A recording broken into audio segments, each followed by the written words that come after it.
This episode of Geek's Guide to the Galaxy is brought to you by Tremontaine, a prequel to Ellen Kushner's classic fantasy novel Swords Point. Tremontaine is a production of Serial Box, which brings you serialized fiction from teams of today's best writers. To get a discount on the first season of any Serial Box series, visit serialbox.com and use the promo code GEEK18.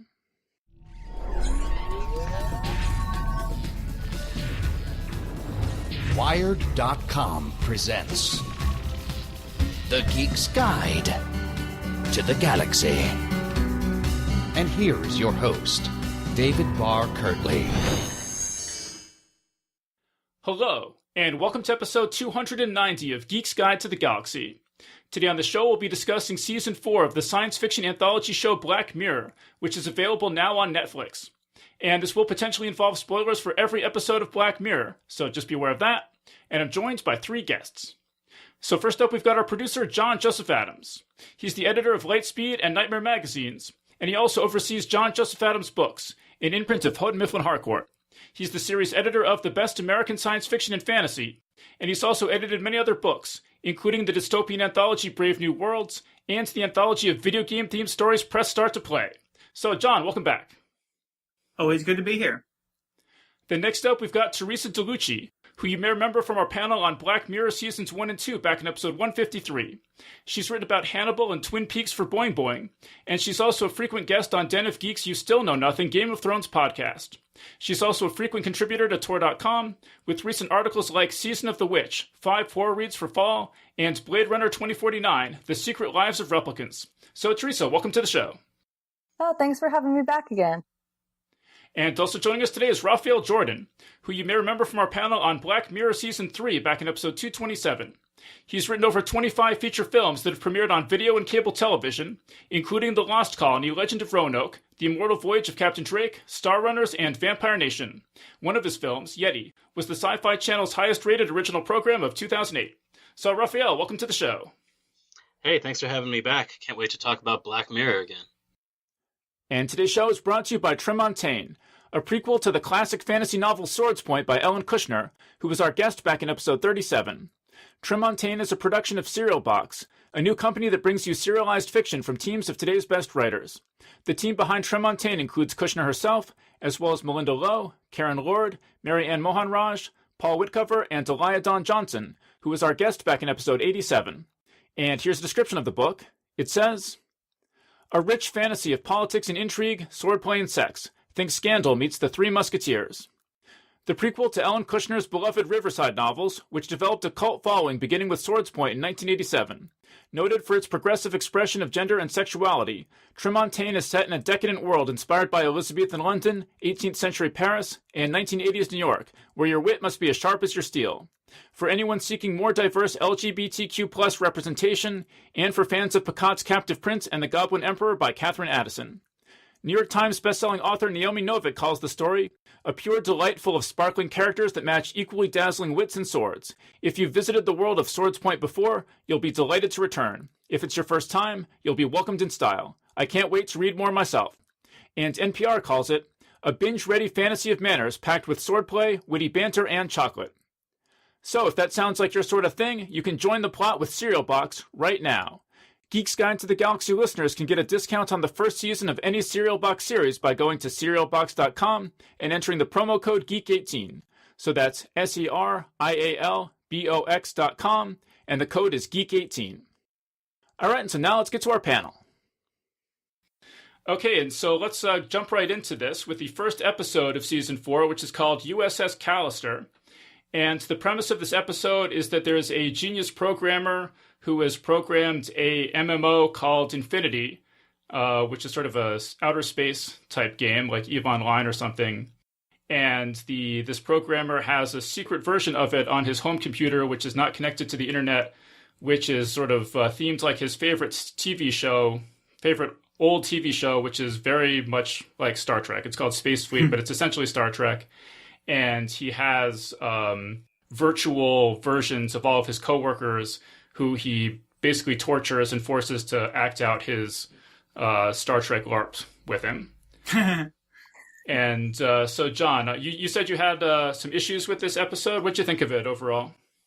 Well, I really liked it overall. I mean, I thought the Star Trek sort of parody angle of it was really well done. I thought that the guy playing the programmer did a pretty good fake Kirk impression, and I enjoyed all that part of it.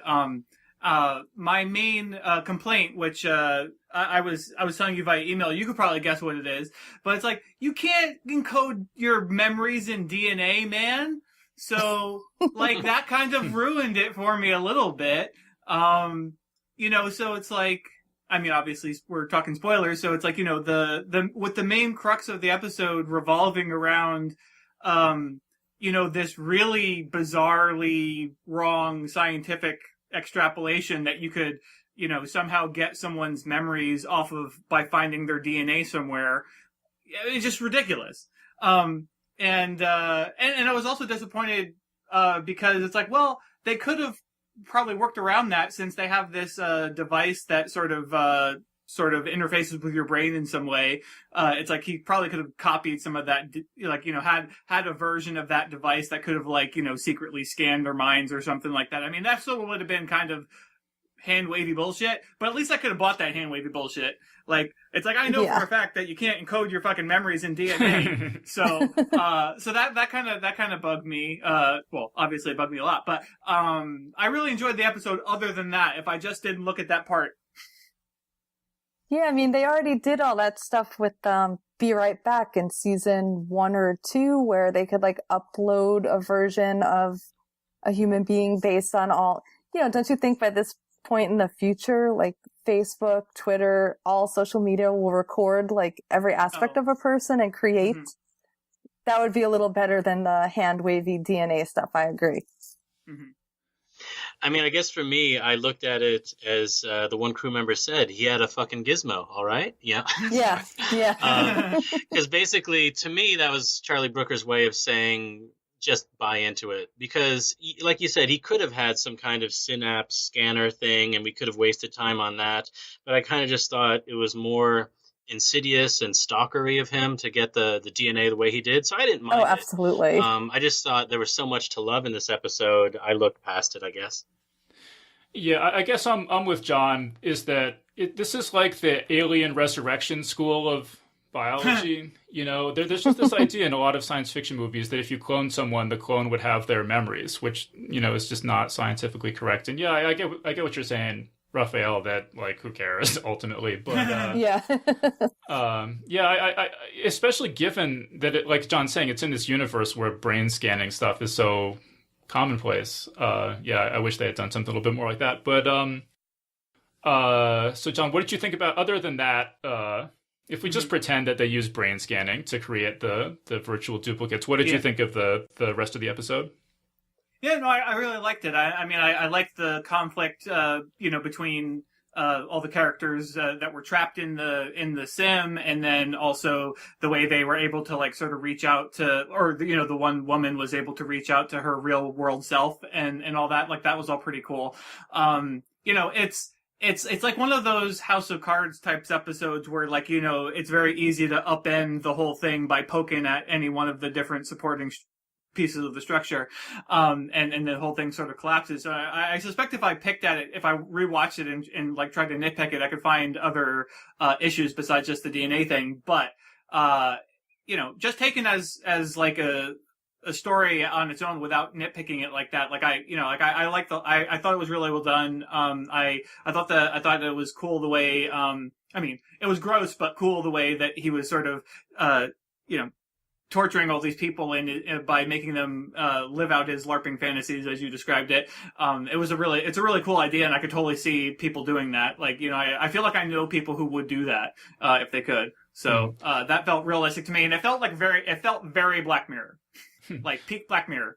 Yeah, well, the thing you mentioned, John, about the idea of the virtual duplicate of yourself who does have your memories blackmailing you in order to get you to do things in the real world, I thought was a really clever idea. And that was one of the highlights of the show for me. Yeah, they could have made a whole episode about that. Yeah.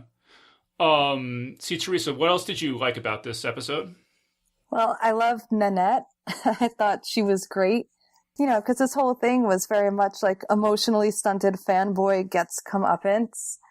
And I loved how the tables flipped by the end, and they were really this ragtag crew by the end of the story coming together. And I loved her style because she was so like the anti-Kirk in every way, because she just did not care about space fleet or Star Trek, whatever. Yeah, I thought that was really great, like, and just how cavalier she was, like how Jesse Plemons' character wished he was. You know, like, yeah, I don't know, just get the fuck out of here. You know, that's very much not make it so. Yeah, well, I agree that I thought this episode, as a piece of dramatic television, worked really well. I was on the edge of my seat for the whole thing. I mean, it looked really good. I thought the characters were really interesting and well acted. And all of my issues, sort of like John was saying, have to do with maybe overthinking a little bit. But I thought that I guess one of my issues that I had with it is that I felt like the Jesse Plemons character was this sort of, I liked that they were doing this, attack on toxic masculinity within geek culture kind of thing and the obsessive fans and all that. But I felt like his character was so villainous and so one-dimensional and kind of stupid, like when she's like, oh, I'm going to go swimming, it just like, yeah. I thought his character could have been more interesting. They could have dealt with the same ideas in a more sort of shades of gray kind of way. Yeah, I guess that's not what Starfleet is about, though. So it kind of fit with that, I guess. It was like, it reminded me of that episode of Next Gen, Hollow Pursuits, where the like low-level lieutenant or whatever puts Troy and all of his, like all of his superiors on the ship in the holodeck and has that elaborate, like, Cyrano de Bergerac, whatever fantasy. It's not funny at all. It's creepy as hell. And this took it like one step further than that too and made it even creepier. And I really enjoyed that because at first my sympathies were like, oh yeah, like Jesse Plemons, like he's doing Kirk. Who doesn't want to be Kirk? And you see like his sad reality on the elevator and even his hair is sad and, no one wants to make him coffee, whatever. But then by the next time he goes back into the game and like chokes Walton, I was like, oh, this guy's a creep. Like, yeah, everyone can relate to like kind of not liking your boss, having crappy day at work, whatever, you blow off some steam. But then it was really like taking it beyond and made, I liked how it made you uncomfortable and made your allegiances shift. Right, but sort of what I'm saying is I thought that it was interesting that this guy who's such a creep was obsessed with this Star Trek type show, which is so about idealism and things like that. And it's sort of like we were talking about this a little bit on our Star Trek Discovery panel, but you have all these people who are like big Star Trek fans, and then they're like, oh, why did they have to put gay characters in this? It's totally ruined the whole thing. And it's kind of like, it's sort of baffling to me, and to, I guess to all of us on that panel, is just what attracts people to Star Trek in the first place if they have this kind of attitude, I mean, because is there are they connecting with the idealism at all, or is it other things that they like about the show? Or I don't know. I just thought it would have been interesting to explore why would someone who's such a dick be interested in Star Trek at all, rather than just like Call of Duty or like whatever, Grand Theft Auto, like whatever. Like, what is it about that utopian vision that's appealing to him in the first place? Well, I think it really kind of illustrated how even if you love the ideals of Space Fleet or Star Trek, once he was in that godlike position, the absolute power just corrupted him. I thought, honestly, I guess I'm going to be the minority report to a degree on this one. I really loved this episode to the point where you probably saw me say this on Facebook, David. Like at 80 minutes, I feel comfortable calling it a film. It was my favorite movie of the year. I've seen it 3 or 4 times already, so I could talk about it for 30 minutes, but just this one episode. But I really, to Teresa's point, I love the role reversal between the reality and the virtual world, where the hero and the villain switched places. And I thought Walton in the virtual world became a really interesting character. His sacrifice, which wasn't even about redemption, but just trying to make it right for everyone else. I thought there was really a lot to like about this episode, so I don't know how much time we have, but I could go on. Yeah, I mean, I love this episode, and I feel part of the point of Jesse Plemons' character is, you ask, like, why would a dick like, Star Trek and not like Grand Theft Auto? I mean, I think that's the point. Like, that's the irony of it. Like, he misses the point, and you're supposed to be laughing at that. Like, and of course he's into the old sexist kind of racist Star Trek. He's not doing next gen fantasy. It's original series. It's Kirk making out with blue babes and, shooting monstrous aliens. There's none of that gray. It's simpler. It's reductive. But yet he still misses the point. And then Nanette comes in and is like, I'm going to outplay your game. I'm going to get my pussy back. You stole my pussy. That was hilarious. That was funny. I loved how that world was so like wholesome and, like that was part of the joke. And then she comes in and it's like, oh no, like this is reality. Like, that was one of the best moments, no doubt, when she said the red fucking line. Yeah. That was great. I loved her foul mouth. It was great.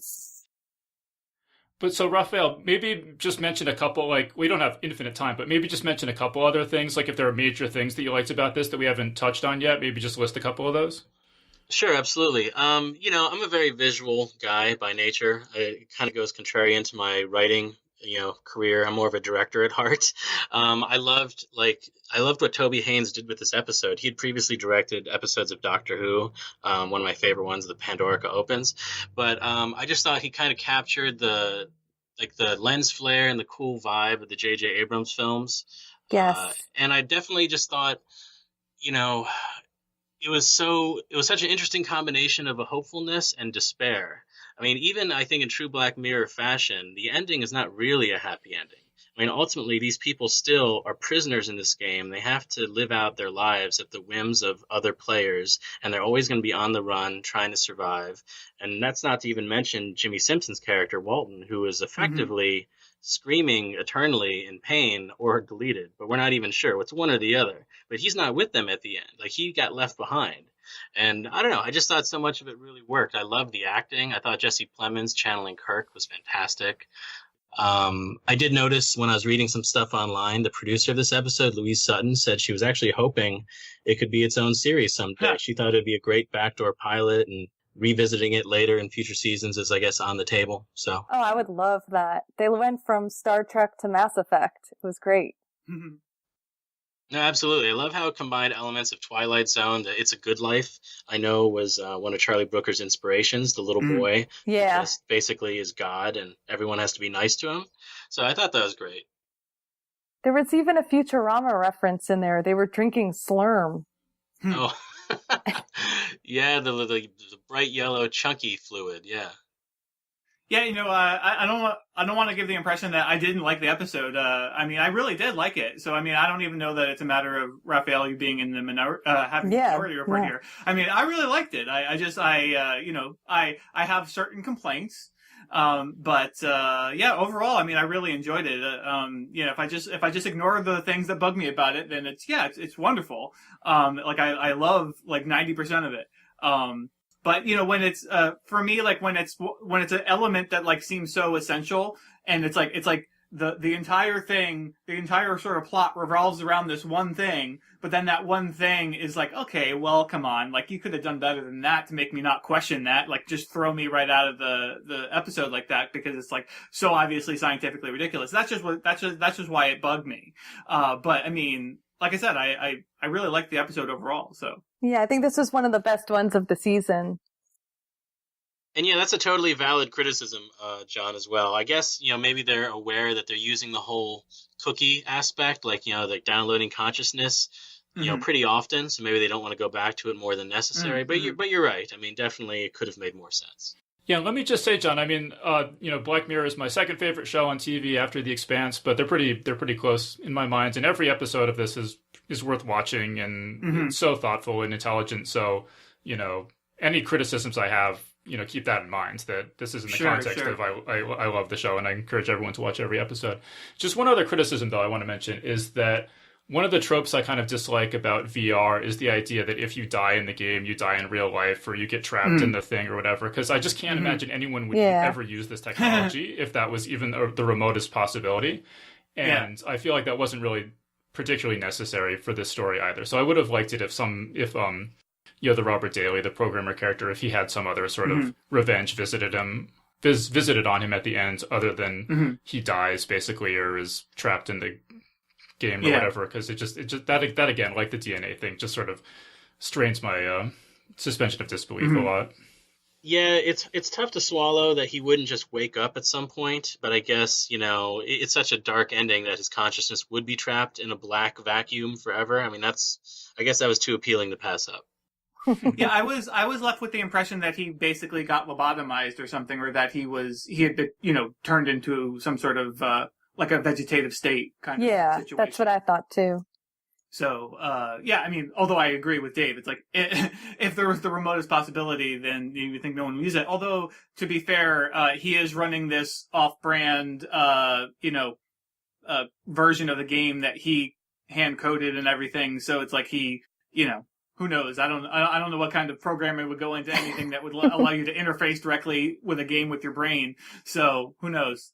That at least I was like, okay, well, I could buy that, since it was like, it wasn't like the official version of the game or anything.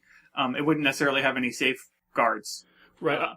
Yeah, right. But I thought the implication at the end is that he's either basically dead or gonna die because it's Christmas break and he has no friends and no one's gonna come to check on him and no one's gonna deliver him pizza, so he's gonna starve. Right. He's not already dead. He's gonna starve to death this week. Oh, sure. Yeah, definitely. Yeah. Sure. There was one other minor plot contrivance, I suppose, that I haven't seen too many people mention, but I feel like he's not the sort of guy that would leave his patio door unlocked. So the whole plot kind of necessitated that to happen, but I guess you just have to buy it. Yeah. All right, cool. Any other thoughts on USS Callister before we move on to the next episode? I mean, although I guess it isn't really like you guys said, although it's not really a happy ending, the way they're, these people or these copies of these people, these versions of these people are trapped in this game and can't escape it in any way. It actually did feel surprisingly upbeat to me that the whole plot resolves the way it does. In that episode, for a Black Mirror episode, I was expecting something worse to happen. I mean, obviously, bad stuff happens to Daly, but the people that we're rooting for by the end of the episode, they end up with a pretty happy thing. I mean, it's like, sure, they didn't choose this, but they get to live out a cool Star Trek life now. So it didn't seem that bad. No, you're 100% right. I mean, it's against their will, so they kind of had their agency taken away. But at the same time, I would make that trade. I mean, realistically, we're never going to get to explore space in our lifetimes. But if I could be permanently put into a Star Trek, sim, sure, why not? I don't know. I'd probably pick Farscape. But maybe that's just me. No, you're right. John Crichton and Aaron all the way. I love Jimmy Simpson in this. I just thought he did a fantastic job of acting as like the in real life, jerk boss type. But then in the game, he was, he had that persona he presented to Daly as like this simpering, moron. And then like, look, Nanette, here's how it really is when he wasn't around. And I loved him on Westworld, and I thought he did great here. I've always enjoyed him, and I thought this was honestly possibly his best work. I thought he had a couple moments that were just fantastic. Like when Nanette refuses to kiss Daly, and he just goes, "Oh my, fuck." Like that really killed me. And then his final moments when he says, "I was going to say all those things, but you threw my son out the airlock, so fuck you to death." I mean, that was just classic. Actually, speaking of the end of the episode, what did you guys make of the last sort of interaction they have with it's like Gamer 691 or something? With Jesse Pinkman. Yeah. So basically, they're in this they're exploring the universe now, and they run into some like dickhead gamer who tells them to get out of his quadrant, and they're like, all right, let's get out of here. And then that guy is sort of left alone shouting into the void. I actually I read there's an Like interesting Twitter. review in Rolling Stone where they said that they felt that was kind of symbolic of the angry fanboys, that they no longer have the sort of cultural power that they used to have, and they're just shouting into the void, and nobody's really listening to them anymore. I thought that was kind of an interesting take on it. I think you're definitely right. You know, the first time I saw it, I didn't actually like that ending. I thought it was unnecessary, but it does really bookend the whole point of the episode, so it was good. Mm-hmm. Yeah, I liked it too, and I thought it was funny that it was what's his name, Aaron Paul in general, because again, like he worked with Jesse Plemons on Breaking Bad, so I thought that was cute. And Kirsten Dunst makes a little cameo in here too, so they had like a Fargo castmate as well.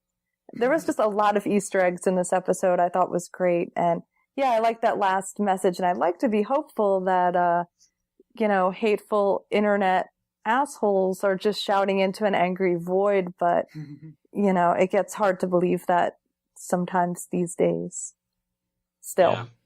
Yeah. Speaking of Easter eggs, the director definitely was purposeful in who got to wear red shirts in this episode, so I thought that was a nice little touch. All right, cool. So yeah, obviously there's a lot more we could probably say about USS Callister, but I think we should move on to episode 2, Archangel. And so this is about a mother who gets nervous because her daughter keeps running off, and so she has her implanted with a experimental technology that allows her to track her movements and see out through her eyes, see what she's seeing, and measure her vital signs and things like that. And this, since it's Black Mirror, obviously goes horribly wrong. So Teresa, what did you think of Archangel? Overall, I thought it was okay. It definitely was compelling when I was watching it. But then when I thought about the technology behind it more, I was not really as into it anymore. I wasn't quite buying it.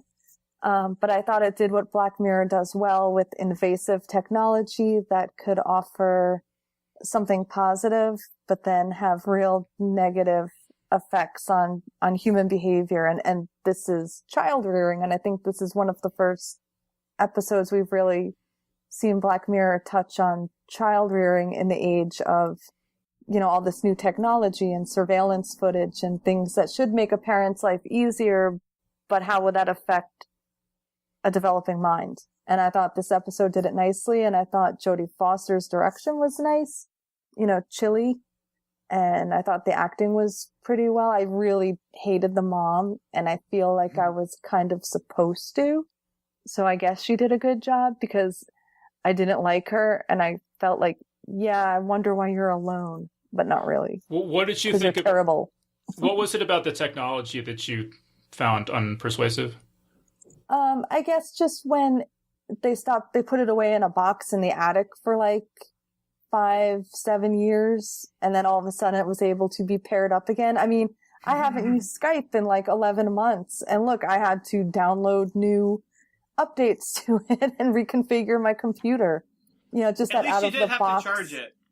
She did have to charge it though. At least it didn't still have a battery charge after all that time. Yeah, so I guess that was realistic, but it just seemed, and I only watched this one once. So I was like, what, the company kind of went out of business? They couldn't remove the tracking device, really?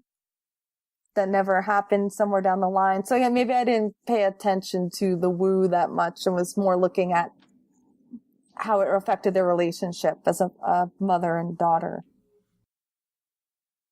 I mean, as far as the technology goes, I kind of wondered, I didn't have as many problems with it as maybe it sounds like Teresa did, but I did wonder if, with the company going out of business, would it still really work the same? Right. Like, wouldn't it need a server to send the, information to? Like, surely the information isn't going directly from the child's implant to this device. There's some kind of server that it's got to go to, right?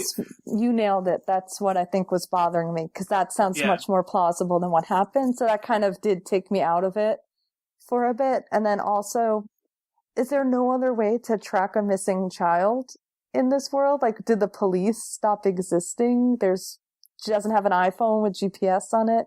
she's not being tracked in 100 different ways. So that was a little like, really now? See, Raphael, what'd you think of this episode? Yeah, it was my least favorite of the season, but like you said, even the lesser entries in Black Mirror are very worthwhile. I enjoyed watching it play out. It's just not one I would probably rewatch. And the ones I really like, I rewatch multiple times.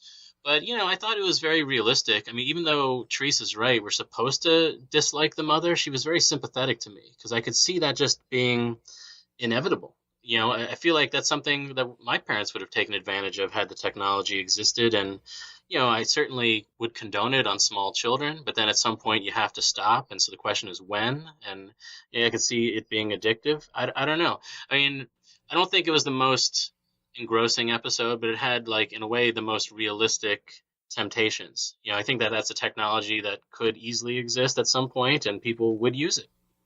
Right. I mean, I have to say this was kind of my favorite episode of this batch. I think because what Raphael is saying is because I think the technology in some form is inevitable.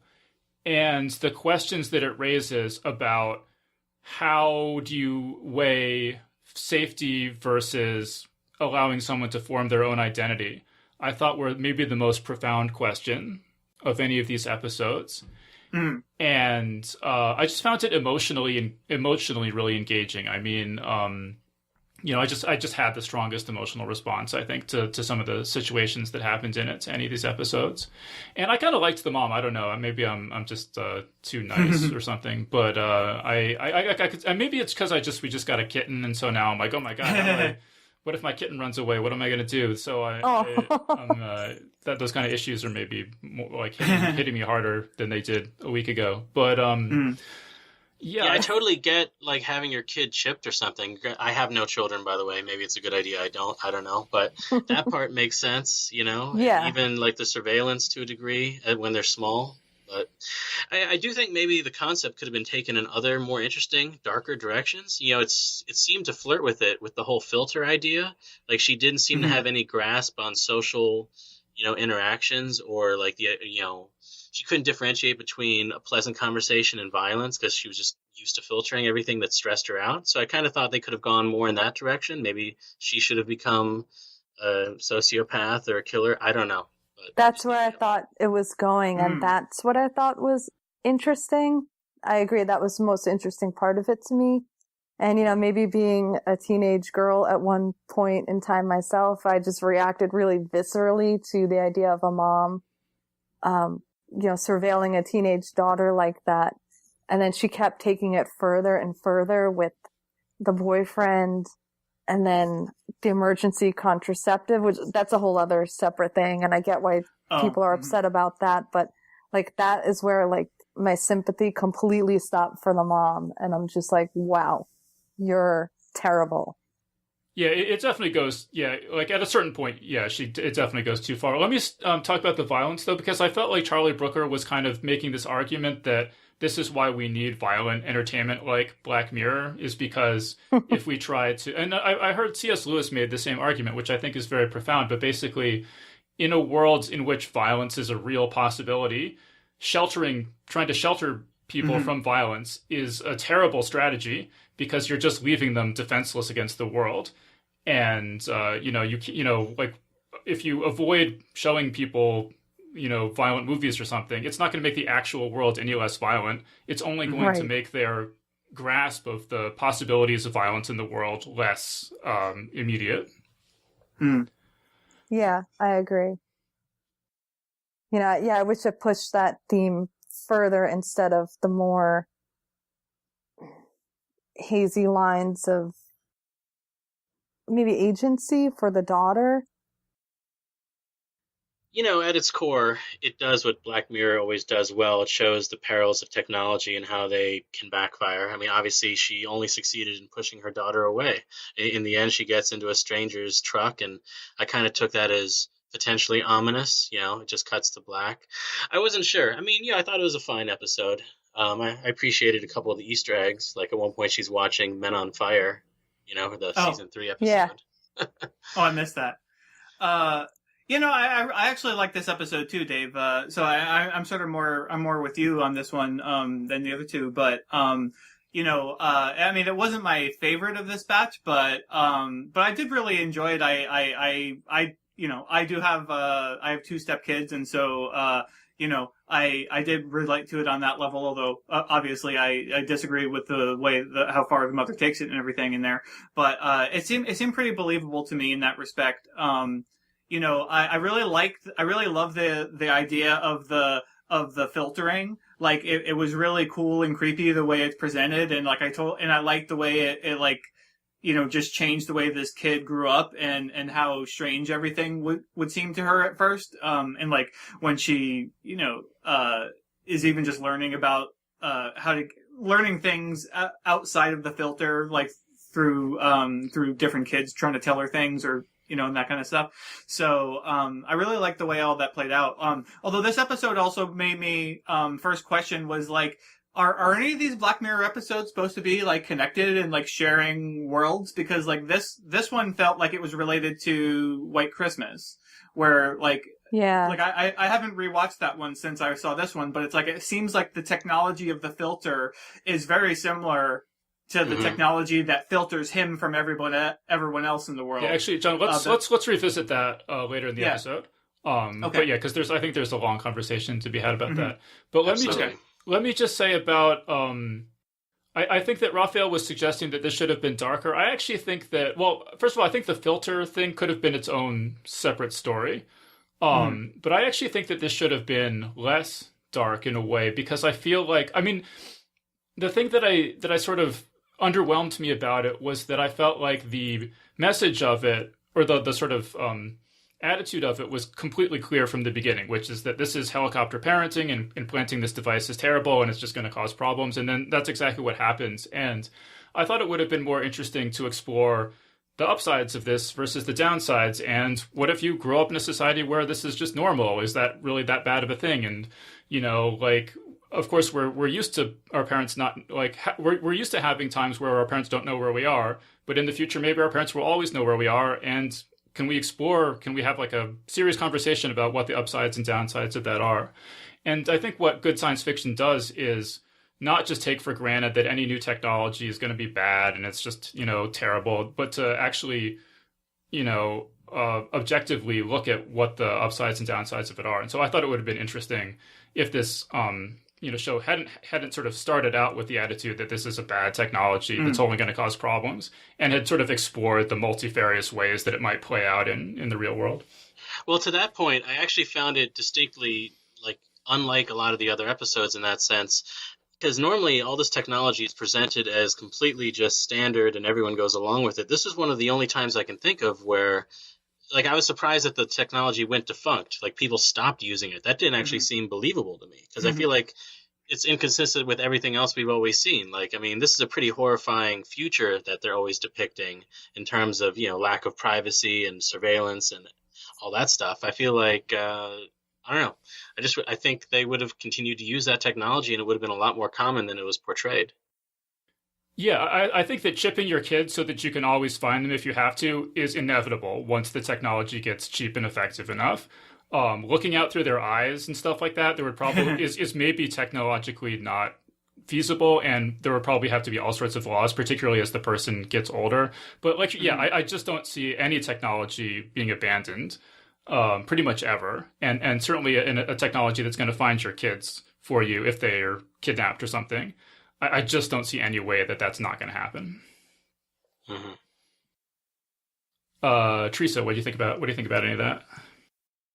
No, I agree with it. It could have been, I guess I just wanted something a little different from this episode, but what I want versus what, Jodie Foster and Charlie Brooker wanted, I guess it's just different. It didn't fit overall with, they always try to make it seem like Black Mirror they think carefully about all the ramifications of the technology in an episode, but this season in general felt a little sloppier to me than other seasons.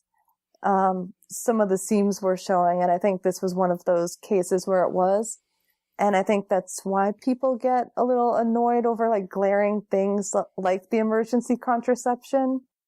You know, that really like made me go, whoa, for a second too, because, you know, stuff like that is so politicized, and it's hard to think of a future where you could just go to a pharmacy and buy a single dose like abortion pill. I mean, you know, that brought up like a whole other can of worms that they didn't really need to go there. And it just seemed very for melodrama's sake. And they conflated science that's very politicized Is that in an not already the irresponsible case? way. I mean, I hate to sound dumb about the whole topic, but if you take the morning after pill or a double dose of that, isn't that effectively the same thing? No, because the emergency contraception prevents conception from happening. So it's not an abortion pill. But then people try to say like, well, when does taking something that prevents conception, that counts as an abortion too? So, and that's where these lines keep getting drawn in politics and law. And I thought it was just really sloppy for Black Mirror to handle it that way. And it's a very different process from what like an abortion pill would be. Gotcha. You know, so it's preying on these fears and bad science that's out there. And I thought that was just kind of irresponsible of them. And I could see why people were getting pissy about it. Well, I guess to me, like my big issue with the last third of the episode is that they just don't communicate when it would be so easy to, she keeps kind of digging a bigger hole for herself when she should just confront her daughter and talk to her at some point. And couldn't she just rewind the footage a little bit or see other parts of the footage where he's like, you don't have to talk like that while we're having sex, or no, I don't really think you should be taking cocaine. Like she just saw like little snippets and never went back and watched more. Okay, so obviously also a lot more to say about Archangel, but we got to move on to our next episode, which is Crocodile. Boo. So Raphael, what did you think of Crocodile? I absolutely love this one. This was my second favorite of the season, but probably also like top 3 ever, maybe, for Black Mirror. I just thought it was so unrelentingly anxiety. You know, it gave me so much anxiety to watch this episode because she kept digging a deeper hole for herself. And I found it surprisingly realistic in a way. I feel like, not to say that you should go murdering a bunch of people, but I feel that you would, to cover up one accidental, manslaughter thing, that's something that probably happens a lot. If your girlfriend or boyfriend or husband or wife kills someone accidentally, you might cover it up. And then like 15 years later, it could be a skeleton in your closet that comes up. And so I don't know. I thought it was a really clever episode overall. I thought it was interesting that basically originally it was more about the insurance adjuster, and it was seen through her eyes. And basically Andrea Riseborough's character was a man, which kind of explains why she was able to do like lug dead bodies around so easily, I guess. But she convinced Charlie Brooker to cast her and to kind of reframe the whole episode.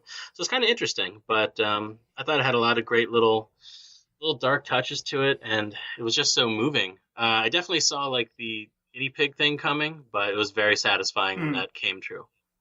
Okay, well, I think I know how Teresa feels about this episode. So how about John? What did you think of Crocodile? I mean, I enjoyed it well enough. I was actually surprised to hear that Teresa was had her strong negative opinions about it. But I mean, it wasn't my favorite of the season. I think it was probably my least favorite of the season overall. But I mean, I enjoyed watching it. I mean, I kind of felt like it spent too much time on Mia murdering people. And like, where is that in Scotland, or where was that? Iceland, I think.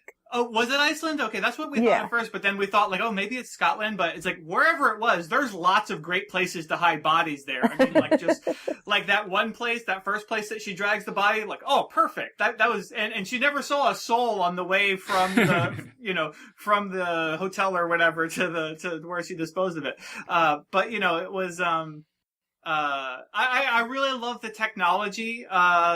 I wish it was more integrated. I wish it was more integrated throughout the whole episode, so that we didn't just have like a bunch of murder, and then we finally catch up with the how the technology is going to fit in. But I really love the whole idea of the investigator and how she was using that technology. I mean, it's one of those things where like, and this is actually in a couple of the different episodes this season, but like I didn't really I also didn't really buy like that you could just so easily just tap into somebody's memories, like just put this thing on their temple, and it's like how soft do they think a skull is? Like, I mean, that thing's got to penetrate your skull and get into your brain, right? Like, unless everybody has some kind of implant already right underneath their skin that thing's just interfacing with. No. Like, if that was the case, I could believe that. But it seems like they're just sticking it into their head, right? No, see, John, there's already technology where they can use fMRIs to scan your visual cortex and reconstruct what you're seeing. And right now, it's really shitty. I mean, it just looks like it roughly corresponds to what you're looking at, but it looks all like surreal and hallucinogenic and abstracted or whatever. So I mean, that's not completely out of the realm of possibility that it would not have to have something implanted in your head or whatever. But okay. My issue though with it is that it's never going to look like a video camera filming the street, right? No matter how good the technology gets, because your memories aren't encoded at that level of detail. So that was my big problem with that technology, was that it should have looked a lot more dreamlike and surreal and, a lot more like vague around the edges and stuff like that, I thought. Yeah. But I'm kind of with John on this episode. It's my least favorite, I think, of this batch, but I still thought it was quite good. I mean, I thought this was, none of these episodes for me was like terrible. But I think my issue, the reason I was just a little underwhelmed by it, I think, is just that I feel like it's a pretty common story formula where you kill one person and then you have to keep killing more people to keep the secret, and it just all spirals bigger and bigger. And I don't have a problem with that. I mean, the talented Yes, did you ever Ripley, see that Futurama episode called Anthology of Interest? There's a segment where Leela wishes, what would life be like if I was a little more impulsive? And it starts with her getting like new boots that have racing stripes on them, and ends with her having to murder the entire Planet Express crew because she did one murder and then she had to cover it up and did more and more. And that lasted like 10 minutes and it was like hilarious.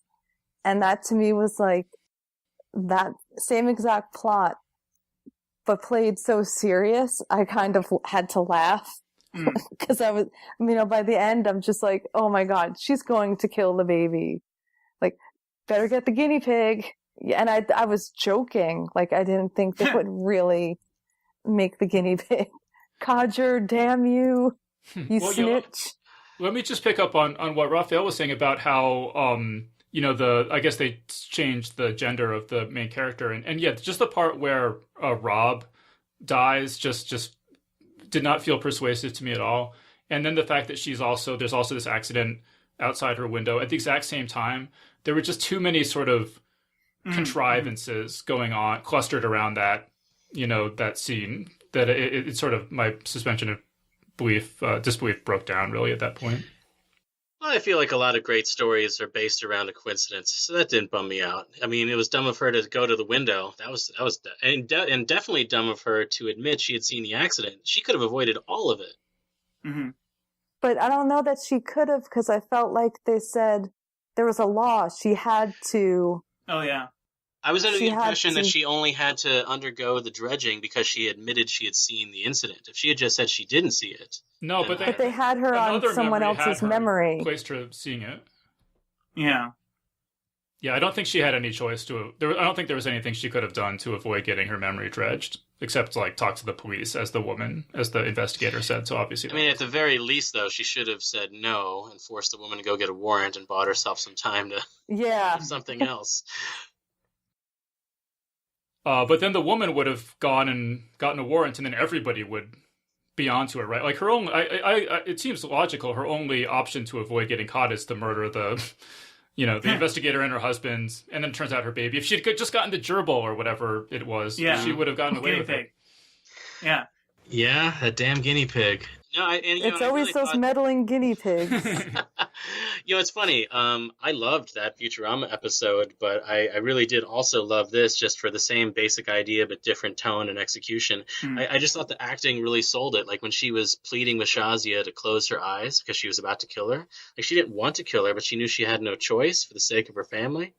I don't know, not to sound like a murderer, but I kind of bought into it. I was like, wow, that's really emotional. Oh, I thought she was a great actress, and I really wanted to like this one because I was so excited that the director was John Hillcoat. Mhm. I love The Proposition. Mm-hmm. I love The Road. He's one of my favorite directors, but Mm-hmm. I just thought this was so comically bleak. Like, I just couldn't take it seriously. I mean, like I said, I really like the way the technology works in this, and that extends to both like the guinea pig, which I did not see coming, which I thought was pretty clever in retrospect. It was pretty obvious in retrospect. I should have seen it coming, but I didn't. But then also just her killing the baby, because the thing is, like in today, like if someone went and killed the father in the same situation that she did, if someone killed that guy, they would just leave the baby there, and maybe they would call the police or whatever to to make sure that the baby is okay. Yeah. A baby's not gonna be able to rat you out. But because of this technology, she had to kill the baby. I mean, as it turns out, the baby was blind, so it wouldn't have been able to identify her anyway. But it was like a perfect use of the technology in that, that trademark Black Mirror way. Mhm. That I really appreciated that part of it. Yeah, that was very Black Mirror. Like, it wasn't bad enough that she killed the baby, but no, it was a blind baby and couldn't have done anything to her at all. Like, oh, really? Like, oh my God. I was happy to see this concept realized, because I'd actually thought before this episode, in real life, it's too bad we can't see what animals see sometimes, because think of all the times, a cheating spouse or a burglar could be identified or something like that. But maybe one day. But yeah, ultimately, to me, this was, pretty good version of I Know What You Did Last Winter. I liked it. Well, but I agree. I like what John was saying, and I wish they had done a little bit more with that. Is this idea of just like, I mean, it's in there, but just made it a little bit more explicit. But that you think it's a good thing that you can have a record of what people see because it would help you solve crimes. But then no, if you take it one step further and think about it, that means you have to eliminate every witness. Because anyone who sees you commit a crime is now someone you have to eliminate. Well, I'm just kind of wondering why the insurance company didn't think that something like this would be a huge risk, that their investigators would uncover other things that they were legally obligated to tell. Everyone knows that they're obligated to tell if they see thoughts of you wanting to harm yourself or having harmed someone else. Shouldn't there be some like remote security upload ping thing that would where's the security for the investigators? Yeah, they should always have partners.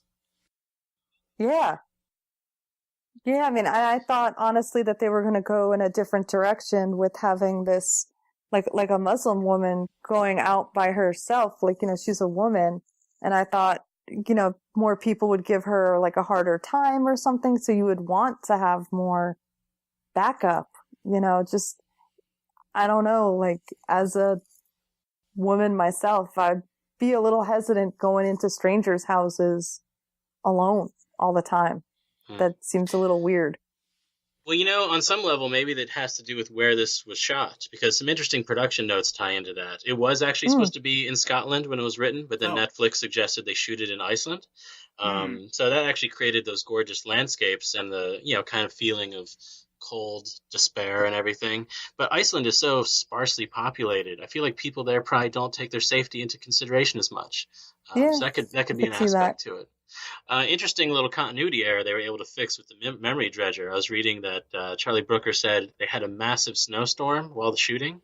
And so there's actually continuity errors with the street having snow or not snow. But they just played that off to basically memories being inconsistent and nobody really noticed. So it works. All right, cool. So we obviously, again, more we could say about Crocodile, but we got to move on to episode 4, Hang the DJ.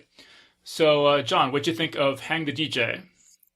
Actually, sorry. Let me say this. So this is a episode about it seems to be this weird world where people do nothing but go on dates, and everyone has this sort of app kind of thing called Coach that tells them who they're going to be dating and for how long. And we meet a couple who seems to be perfect for each other, but then they are assigned to go off and date other people. So, John, what did you think of this episode, Hang the DJ?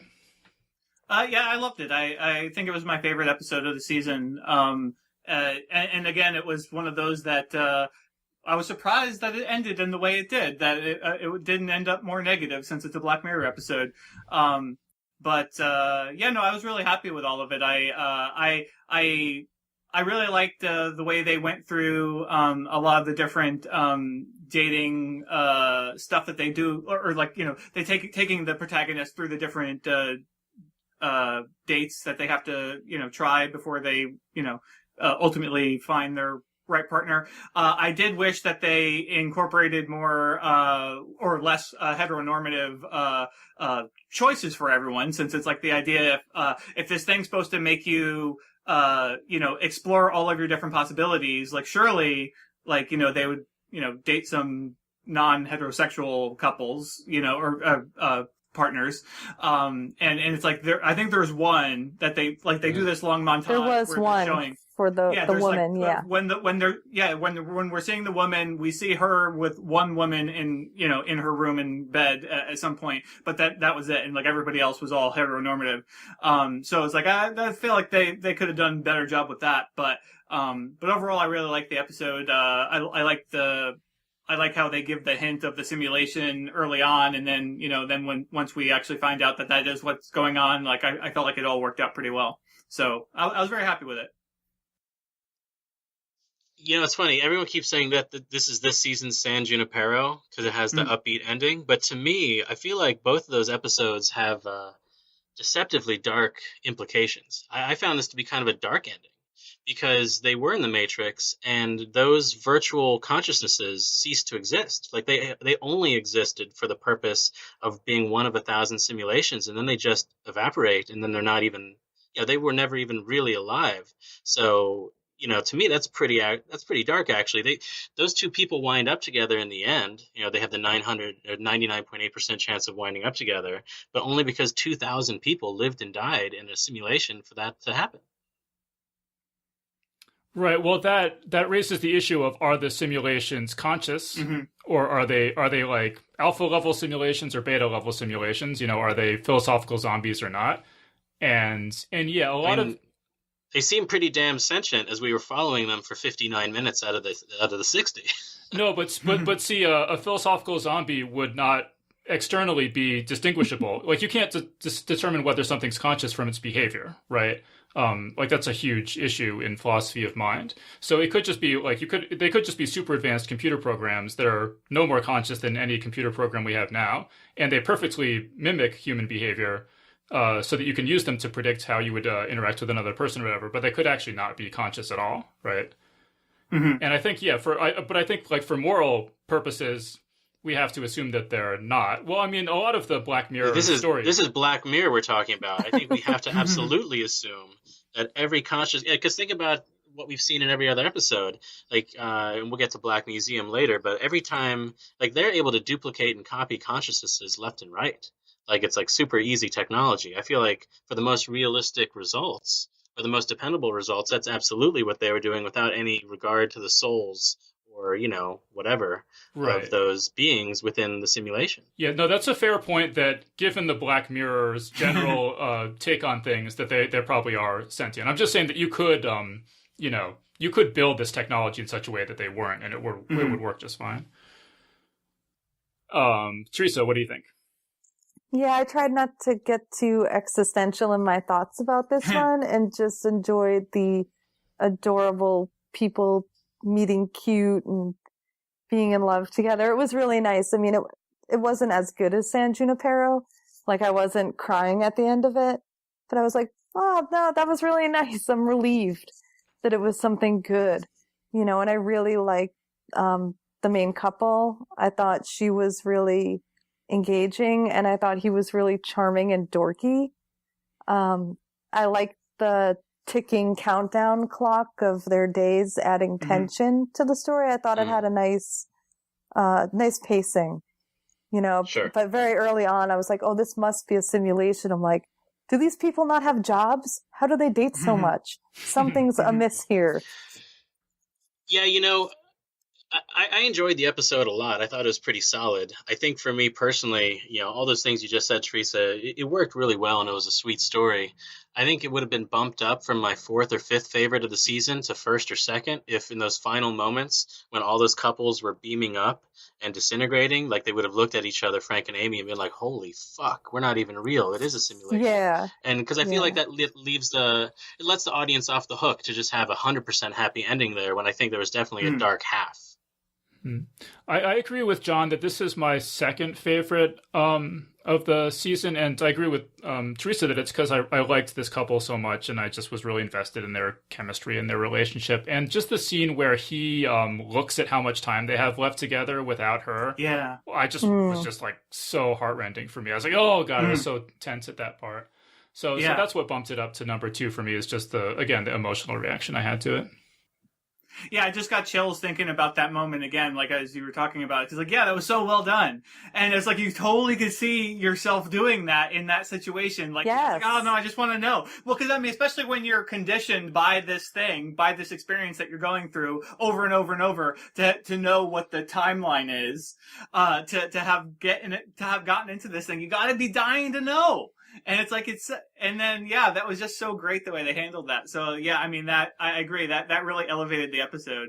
And Dave, like, I appreciate you, having all this, philosophical, knowledge to drop on us. But it's like, I took it the way that you're talking about, where it's like, I mean, if there was this implication that these actually were sentient beings that were copied and all that, like, I would probably have more complicated feelings about the episode, but, taking it as I described, where, they're, clearly just a simulation, and like you say, not necessarily a conscious one, I like it a lot more, so that I can just enjoy the happy, ending that we get here. And, so,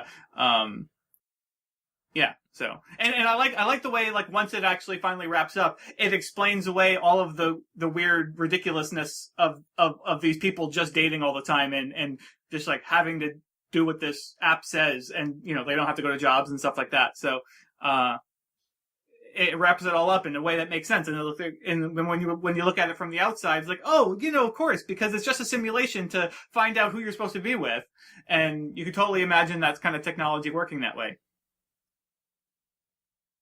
All right, cool. Any final thoughts about Hang the DJ?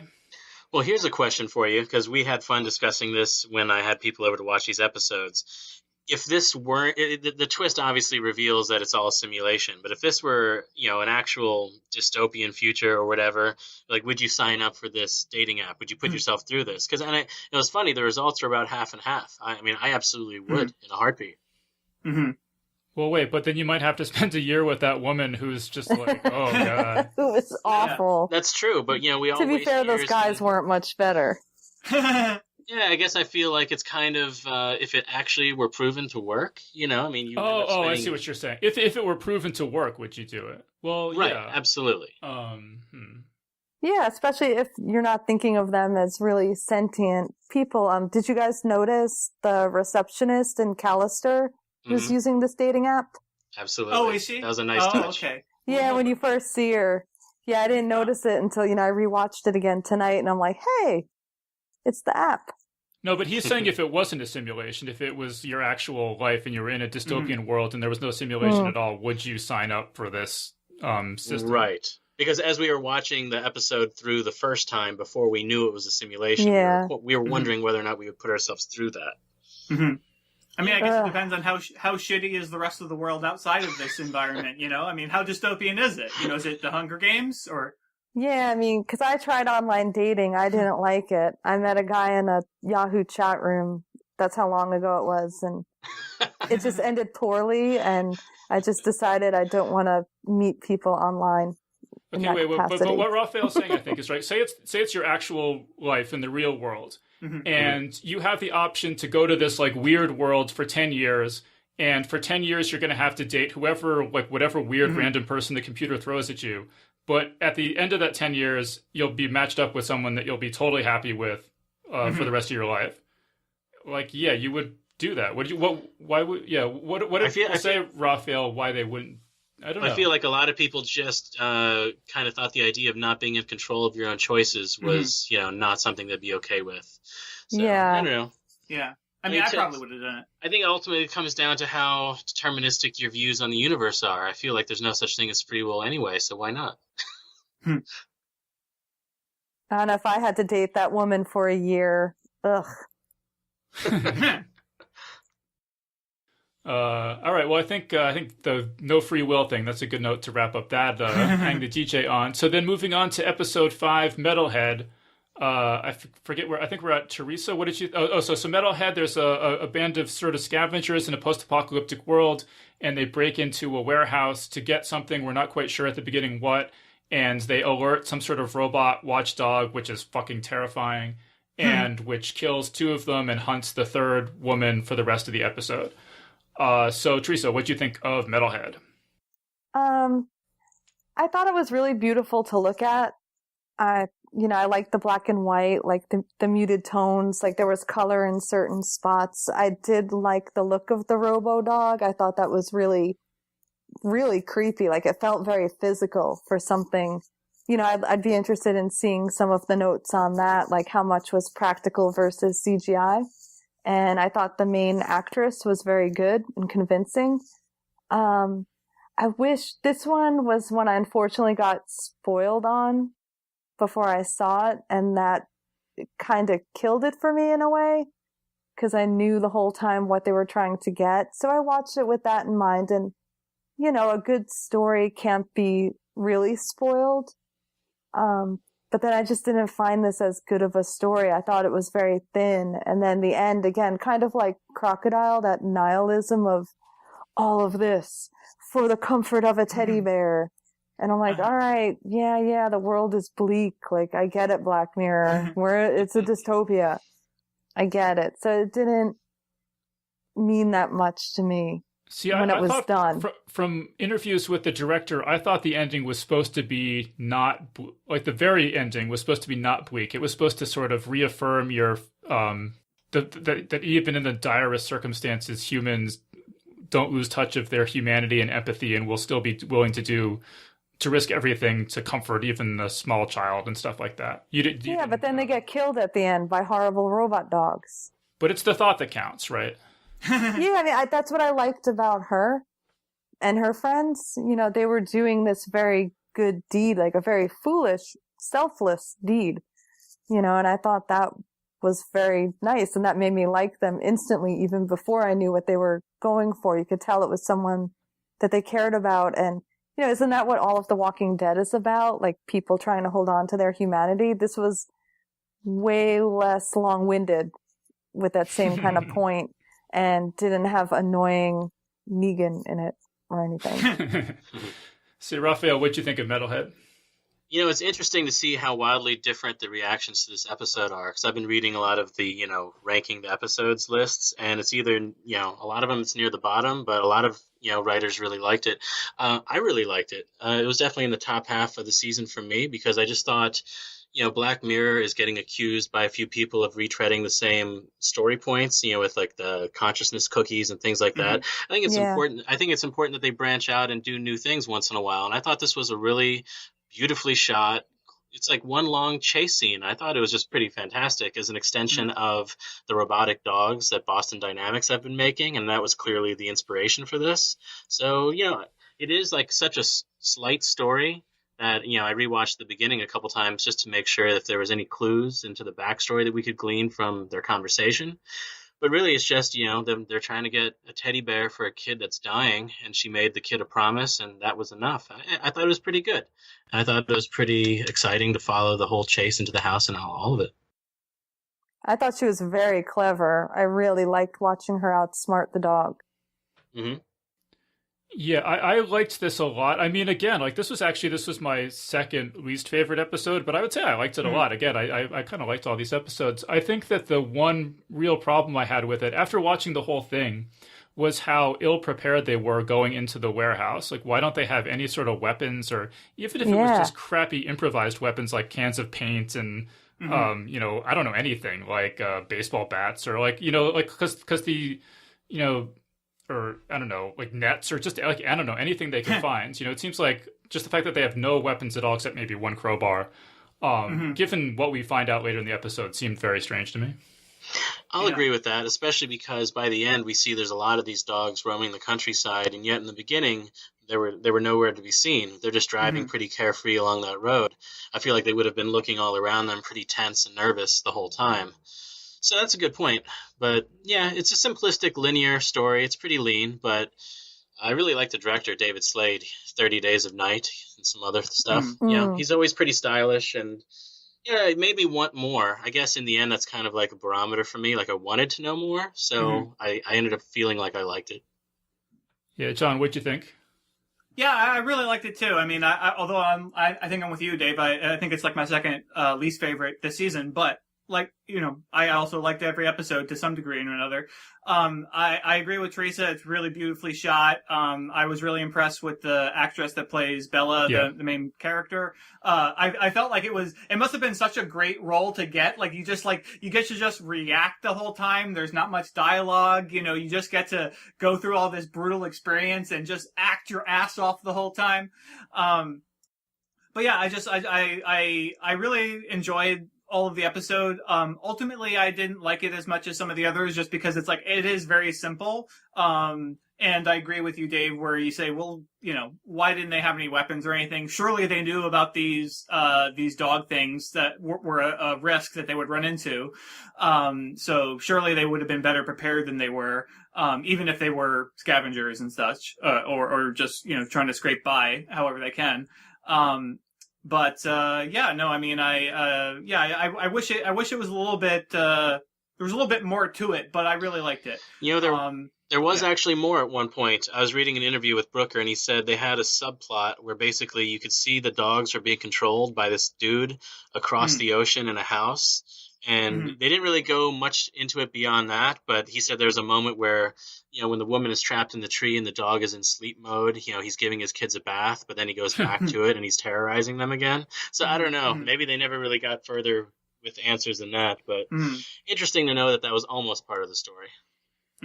Yeah, I think just the thing that works for me in this is just how convincing as a machine the dog robot is, and just like when it goes, it's arm is injured and it goes and gets the knife and puts it on and it's spinning the knife around. There was just something very visceral and tactile and mechanical about all the way it moved around. It didn't. I think it was probably CGI for a lot of it. It didn't, but it always looked pretty convincing to me. And it did. There's just something about. There's just something. Yeah, it gives you the same sort of uncanny valley creepy feeling you get watching those Boston Dynamics things. That just made it effective to me. Yeah, I thought the dog looked fantastic. And it's also interesting just to think, whether it's Arnold Schwarzenegger or a dog, it's the same Terminator kind of brain. So it's, it's having the same thought processes. And I loved how it picked up the knife and started using that. Yeah. Yeah, she was exceedingly clever throughout. I mean, she deserved to survive. It was too bad that she didn't remember that it was going to, implant her with trackers. Yeah. One little touch I loved how a lot of these episodes did connect. John alluded to this earlier, but, those candies that they're eating in the car that only she likes were the same ones that Shazia was eating in Crocodile. Stuff like that. Just to go back to the dogs a little bit, so it's funny, I didn't even think of the Boston Dynamics dog, although I should have. It seems very obvious that's where the design is inspired by. I was actually thinking of those dogs in Fahrenheit 451. There's like those robot dogs. Yeah. Right? Like, and so I was thinking of those as the sort of precursor to this. I guess largely because of the way they relentlessly pursue. But as far as the design goes, one question I had was like when she's in the tree and the dog is on the ground and she's trying to outsmart it and she can see its power indicator. It's like, come on, guys, like don't put the power indicator where anybody can see it. Like what does it even be visible for anyway? Or I mean, don't put it right in the front where most people are likely to see it. I think that's a legit point, John. But like, why is it visible at all? But I don't think she could see it. I think she was just dropping things and then she waited until it didn't react anymore and then she climbed down. And maybe, I mean, the way they shot it, it seemed like they were showing it, but maybe that was just for us. Yeah, I agree. Because I always think like, damn, I'd be so screwed in the apocalypse because I wear contacts, and then when I can't get any more contacts, like you'll just be blind. it'll be really hard to defend myself in situations like that. I thought you were going to go somewhere else with the robot dog, like a Shaun of the Dead joke, like Can robot dogs look up? Yes, they can. That could be its Ed 209 weakness, is it can't look up. Yeah. Right? Right, yeah. Where was that? We need that. It's funny. I just watched RoboCop 2 before I came on. So, yeah, where was that tragic corporate miscalculation? It had a few blind spots. I thought it was really good, though. Like, the effects did look really, really good. It was so gorgeous, it actually makes me want to go back and watch that black and white chrome version of Mad Max Fury Road. Yeah. Yeah, I mean, this wasn't my favorite episode of the I'd probably put, like, second favorite, I'm sorry, second from the bottom. I really just dislike Crocodile. That was my least favorite. It is funny. It is funny to see these trends. Like we're being equally consistent in our own ways, Teresa. Yeah, I know. I'm noticing that too. That's kind of fascinating. Well, I guess we'll figure out how we feel about Black Museum next. All right. Well, what an excellent segue to Black Museum. So, okay, so this is a little bit complicated to summarize, but so basically, a young woman named Nish is driving through, I don't know, it looks like New Mexico or something, and plugs her electric car in to be recharged. And while she's waiting for it to be recharged, she goes into a museum, which is called the Black Museum. And the owner used to work for a evil corporation, which made all of this Black Mirror technology. And now he got, kicked out of the trade or whatever. Now he's just collected a lot of the stuff he worked on and has this museum. And it's all creepy technology. Many of the things have appeared in various Black Mirror episodes. And there are 2 stories within stories. And one of them is about a doctor who gets an implant that allows him to experience what his patients are experiencing with tragic consequences. And then the other story is about a couple, a married couple, and the wife is in a coma, and her sort of personality is transferred into her husband's mind. I'll leave it there for the moment. Okay, so Raphael, what did you think of Black Museum? Overall, I thought it was pretty neat in how it was the same format as the Christmas special. Basically 3 stories that are ultimately connected by the framing narrative. I thought, it was a quintessential solid episode. Just pretty middle of the road. Ultimately, I thought the subplot with the doctor and the pain was really interesting, which was actually, I guess it came from the mind of Penn Jillette, which was kind of a neat little factoid. But I guess for me, it wasn't fantastic. It kind of lost momentum as it went along, but I guess the end twist was good. So, I don't know, I guess I liked each installment less than the one before, but I thought it started off very strong. Well, there were a couple twists at the end. It was sort of, I don't know, 3 or 4 twists in rapid succession. Sure. I guess, the twist that Nish was there to kill him and get revenge was pretty good. That was solid.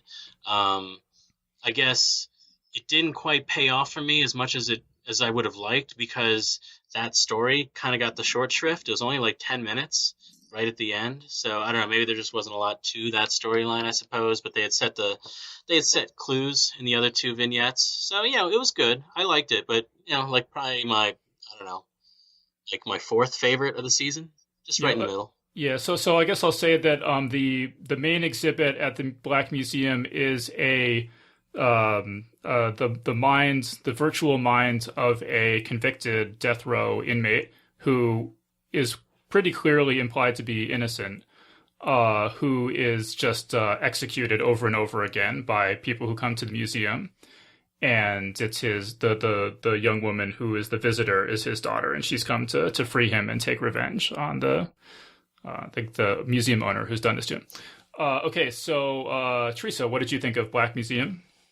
Yeah, I enjoyed this one. I'd put this right around like the middle of the ranking for me, but I liked it more than I think a lot of Black Mirror episodes last season, which I barely remember. I liked the anthology style of this one, but I agree that, the first vignette with the doctor was really good, but then the one with the couple got weaker. And then it just didn't feel weighted right, because I really liked Nish. I thought she was a great actress.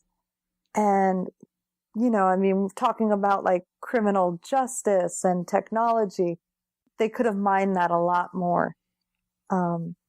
Especially for the twist at the end with the mind sharing and all of that, it felt a little unearned. but on the whole, I liked it. It had enough carrots to kind of draw me along, because as I was watching it, I'm like, where are they going with this missing reporter? You know, they've mentioned it twice. And then to see that little payoff at the end become like a big payoff, that I thought was really well done. But I wanted more story for Nish, you know? Yeah, I guess I'll just add too that one of the other facets of this is that every time a visitor to the museum pulls the lever to execute the virtual convict, a little like keychain thing pops out, which is his screaming face, and it's a fully conscious representation of him in the instant that he's being electrocuted, which persists in that state indefinitely. Which is like, and these, you know, so these things are just getting cranked out, you know, every, you know, thousands or tens of thousands of times or whatever, which I think is one of the most horrifying ideas ever. Yeah. Absolutely. Put forward in Black Mirror. I found it, I was conflicted on it, honestly. I found it slightly convenient that they can just pop out so many consciousnesses without any effort, like just infinite amount of, you know, sentient consciousnesses. But it was, I mean, that's the most, it's an extension of the Kitchen Egg Christmas episode in that sense, but being trapped in not just you know, a nebulous place where you have no agency, but just in the moment of excruciating agony. Yeah. Well, but if it's digital technology, why, you know, what's to stop them from cranking out millions of them if they want to, right? I guess it just comes down to existential questions. Like, is it really that easy to create a consciousness that's fully aware? But I guess it is, you know, you just have to roll with it. Yeah. I mean, to some extent, you know, like I totally would buy this guy doing that, but also I wouldn't put it past him it just being like sort of a screaming face that isn't really anything but just a screaming face. Like, you know what I mean? It's like, I mean, he's kind of a huckster. Yeah, he's like a P.T. Barnum kind of. Yeah. So it's like I would expect them to actually be phony, but. I mean, I agree with you, Dave, though, saying it's like, I mean, if that's like legit, that is, he's like the worst monster ever on Black Mirror, probably. But I really like this episode. It's probably my second favorite, I think, or maybe third favorite. I'm not sure, but I really liked it. I didn't like the actor that played Rolo Haynes that much, the museum owner. Yeah. I felt like I would have enjoyed this episode a little bit more if maybe somebody else was in that role. I don't know. There's just something about the way he, you know, he was too over the top. His performance. Yeah. So like I didn't care for that much. But I really liked all the stories within the stories, and I liked the big twist at the end. I'm glad that it didn't turn out to be like something offensive, because I was worried I had heard some stuff about it beforehand, but I was like trying to not pay attention to anything that, since I hadn't seen it yet.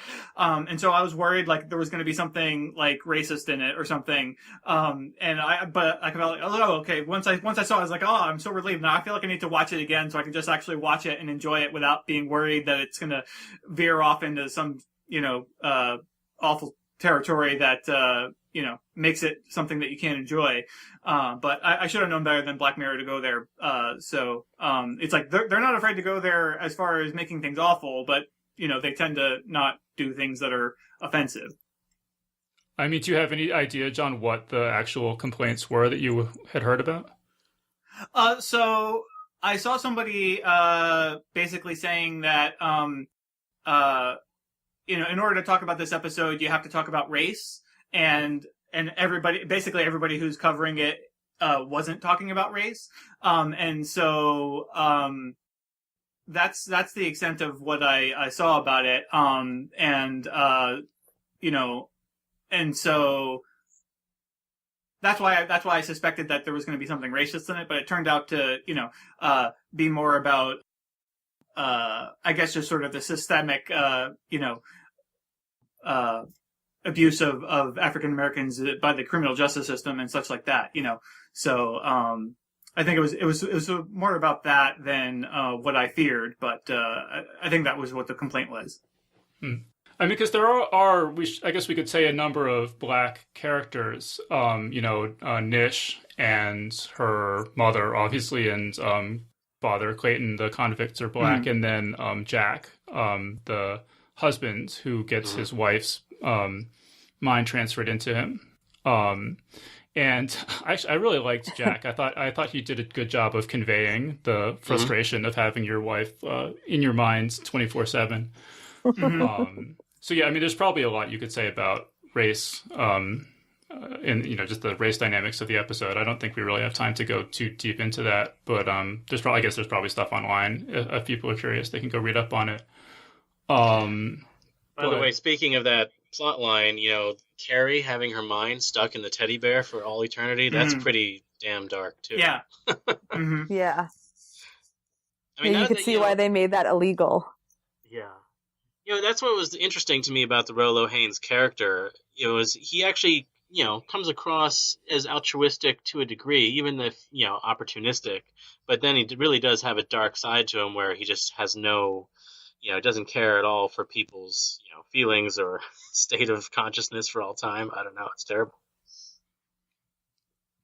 Yeah, so I'm kind of with John. I mean, I liked this. This is my third. I have this as my third favorite. I feel like it was sort of. I mean, it reminds me of White Christmas because of the frame story. I think White Christmas was stronger than this, but I thought it was good.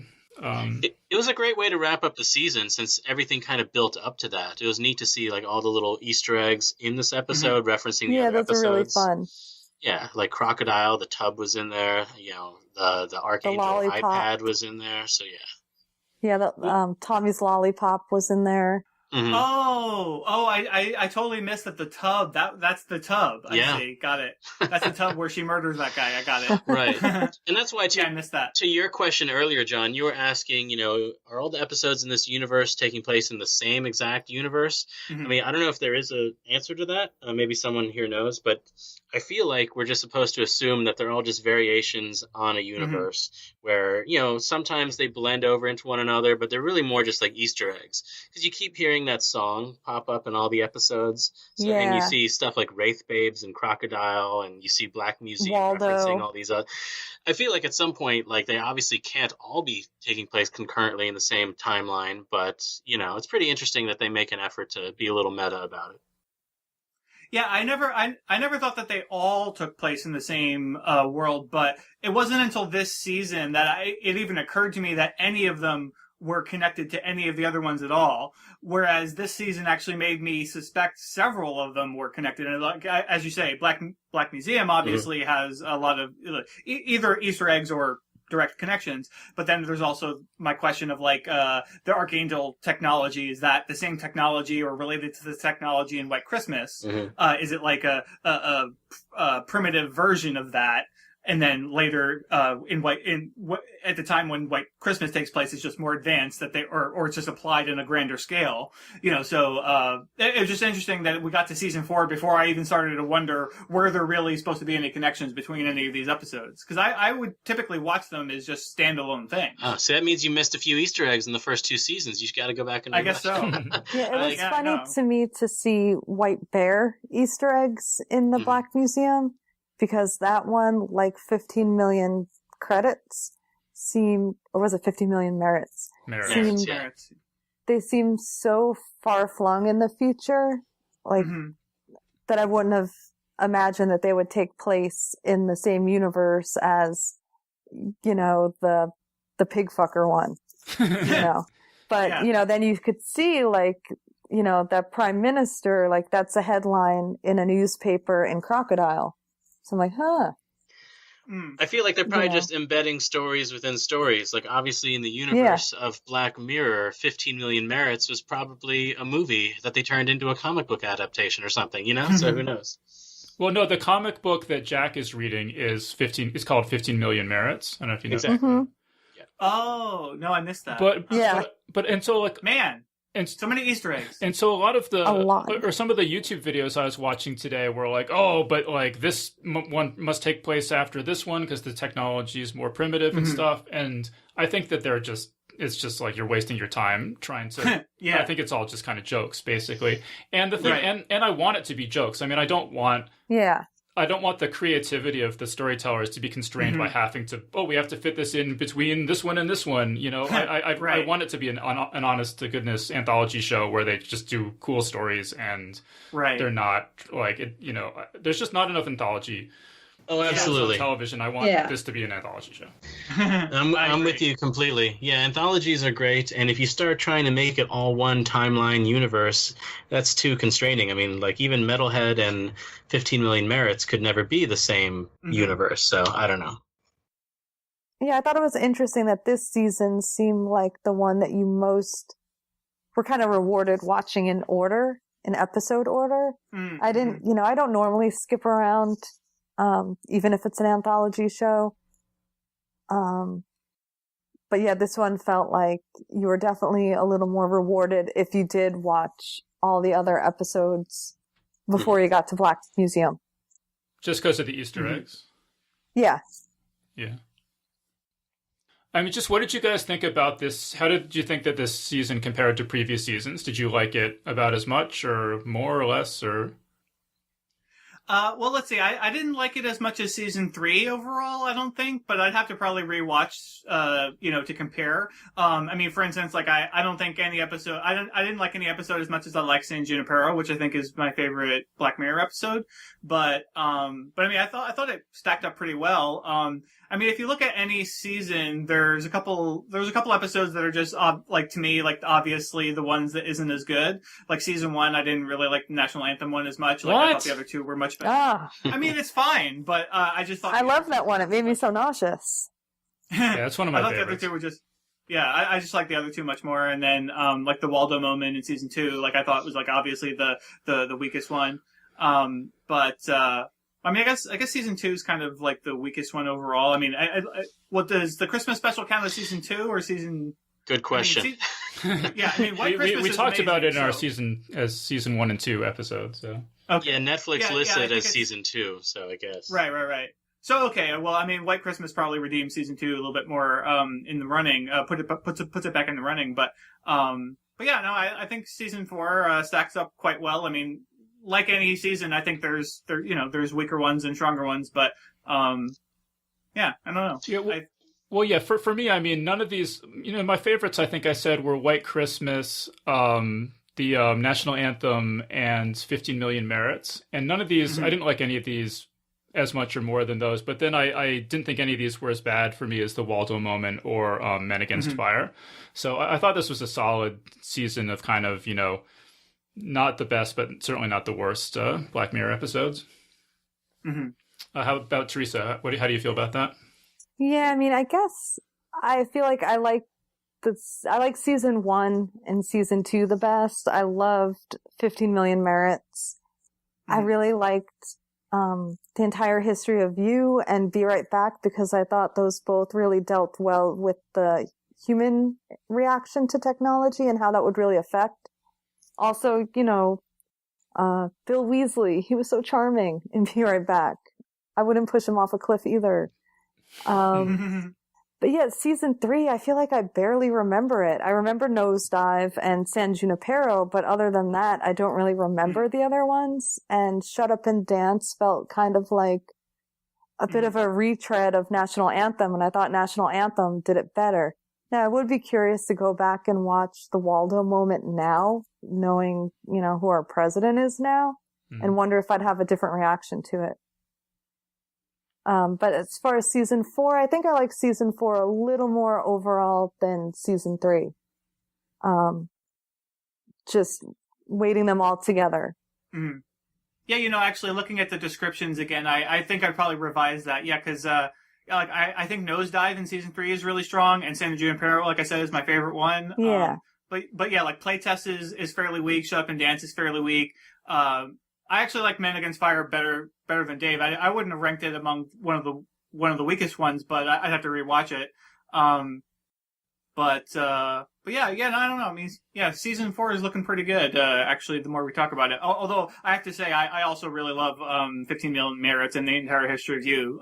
Like those are also two of my favorites, and I didn't want to just totally gloss over those. But actually, let me just say, Teresa, I went back and re-listened to our are both actually of our previous Black Mirror episodes today, and Grady Hendrix was talking about how the Waldo moment was making this commentary about how politicians now are starting to succeed based on how entertaining they are, where real serious politicians tend to be kind of boring and they just talk about issues and and I thought that proved to be really prescient. I still don't think it's a good episode, but that observation of politicians succeeding in direct proportion to how entertaining they are, rather than any serious policy proposals or anything. Obviously, Charlie Brooker was really on the money there. Yeah, I think that would hold up again. But it is funny that 15 Million Merits seems to be just such a very popular one. I think that's probably close to my favorite episode of Black Mirror. And it's funny because it must be really special to other people too, because they keep reusing that song and having little Easter eggs to it. Like they know there was just something a little special about that one. And it just makes me so happy to see Daniel Kaluuya, and now him having his success with Get Out. I enjoy rewatching that one. Well, 15 Million Merits, it seems to me, is the least like other things of the episodes. Like a Metalhead is kind of like the Terminator or whatever. Like a lot of these you can say it's kind of like this, it's kind of like that. And that's true to the least extent, it seems to me, maybe off the top of my head, of 15 Million Merits. Mm-hmm. And it was kind of interesting that they tried to pretend, we were talking earlier about connectivity of these episodes. They did actually reference Hot Shots and 15 Million Merits in one of the other episodes. I want to say it was Crocodile. So that was actually directly implying that it was the same universe, which is hard to believe. I don't know how that works. But, because they were talking about how the Hot Shots guy had rented the room in the hotel before her. Something like that. Yeah. Well, I will bet you any amount of money that it is never going to be satisfactorily explained. Right. No. Right. Yeah, I mean, that was one of the adult movies in Crocodile, too. It was like Wraith Babes. No, absolutely. They keep tying into it. Yeah. I guess real quick, I'll answer the season question if I can. Yeah. I think season 4 was probably the most consistently really good season because, like John and Teresa mentioned, season 3 was pretty up and down, like really high highs with Sandrina Pero and Nosedive, but I wasn't too taken with some of the others. And I think seasons 1 and 2 were pretty consistently excellent, although season 2, I wasn't, like everyone else, I wasn't really that into the Waldo moment too much, even though it's increasingly prescient over time, I suppose. But I feel like, my favorite episodes ever, they're pretty evenly distributed over the seasons. Entire History of You, White Christmas, San Junipero, Callister, Crocodile. So. All right, cool. Does anyone know what the future is for Black Mirror? Have there been any other future seasons announced or anything like that? I don't believe they've said yet, but I'm really, really hoping they make more because I think hey, if Bright could get a sequel, surely Black Mirror could get a season 5.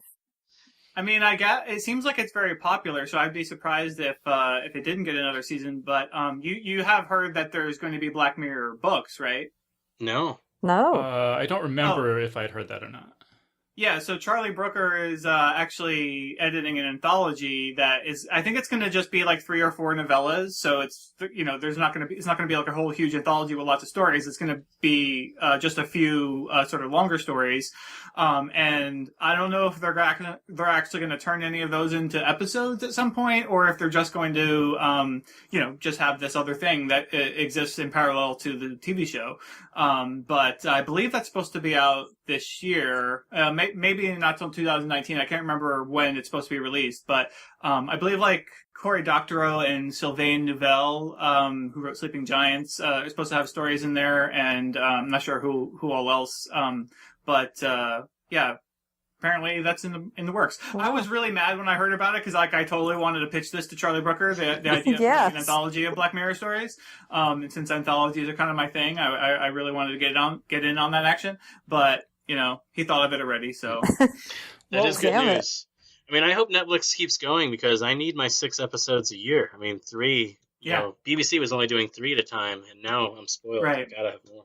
Well, again, in this season, Charlie Brooker wrote every episode himself. USS Callister, he had a co-writer, but in our previous panels, we were sort of speculating how sustainable is it for him to write every episode, season after season. As I said, I thought that this was a pretty solid season, so it hasn't started going downhill yet. But it seems like he has to bring in more writers at some point. Well, I hope he doesn't. I just hope he doesn't feel, like he can't revisit the same technology, because even within the confines of the same ideas, there's so many different stories to be told. So I feel like I read an interview where he's already feeling the pressure to not use the consciousness cookie thing too much. But, that can be taken in so many different directions. I don't know. It really comes down to execution for me, but he should probably branch out. You're right. Hire a few extra writers like us. We keep suggesting it every panel, but it hasn't happened yet. Eventually it will happen. Yeah. No, John Scalzi, hire John Scalzi. Come on. Yeah, I'd love to see them, sort of mine these other people for ideas, like, maybe, publish this anthology and then maybe like turn one of those stories into an episode or something, just so that you get a little extra, different point of view in there. As much as we all love Black Mirror already, even as it is, you do have to kind of wonder, like, how many more of these can Charlie Brooker pull off on his own? All right, cool. So we're pretty much out of time. Does anyone have any final thoughts they want to throw in here at the end? I asked my husband when he thought our expiration date was. So what did he say? And he said never. Okay, he gave the right answer. Yeah, it was the right answer. Yeah.